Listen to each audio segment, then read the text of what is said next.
L'amour n'est pas un but en soi, ni une émotion capable de s'essouffler avec le temps, ou voire même de disparaître. L'amour est en nous, fait partie de nous, fait partie de tout ce qui nous entoure. Tu ne cherches pas à aimer pour toujours ton partenaire, tu cherches à faire l'expérience de l'amour chaque jour au travers de ta relation. De ce fait, si dans ton optique, l'amour est lié à une idée bien précise, par exemple, il m'aime que quand on est en voyage, il m'aime que quand je lui fais son plat préféré, voilà, plein de choses comme ça. Si tu es dans l'idée de ce que c'est l'amour, bah, tu reconnaîtras pas l'amour dans toutes ses autres formes. Je t'invite vraiment à regarder chaque jour comment l'amour prend forme. Parfois même, l'amour va s'exprimer de manière négative, de manière maladroite, et c'est aussi ok, parce que c'est aussi de l'amour derrière. Aimer, c'est pas juste un mot, c'est pas juste un verbe, c'est l'expérimenter, c'est le sentir, c'est le ressentir, c'est l'apprécier, c'est le toucher, c'est le vibrer, c'est l'entendre aussi. Et je peux vous assurer que chaque jour, vous trouverez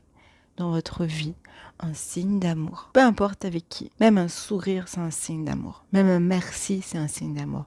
Moi, je peux vous assurer qu'il n'y a pas un jour avec mon chéri où on ne se dit pas merci. Parce que ce que vous croyez être normal, vous le banalisez. Et donc, inconsciemment, vous créez une obsession à mettre l'amour dans une case bien précise, dans des façons bien précises de faire. Parce que c'est comme ça que vous pensez pouvoir recevoir l'amour. Alors qu'en réalité, le conjoint qui fait la vaisselle, c'est de l'amour. Le conjoint qui sort les poubelles, c'est de l'amour. Le conjoint qui apporte le sel et le poivre à table, c'est de l'amour. Le conjoint qui apporte le petit déjeuner, c'est de l'amour. Le conjoint qui va chercher les enfants, c'est de l'amour. Pourquoi ? Parce que derrière ces gestes, il y a la volonté et il y a l'intention de faire en sorte que la famille se sente bien, dans un endroit propre, dans un endroit rangé, que la famille se sente bien émotionnellement. Il y a une volonté d'aimer, de soutenir derrière tout ça. Parce que si moi je fais ces gestes-là, si moi j'apporte l'amour de cette manière-là, ben le conjoint il n'a pas besoin de le faire. Donc le conjoint ça l'allège, ça lui donne la place et le temps pour faire autre chose. Et donc pour terminer, plus vous allez être dans la gratitude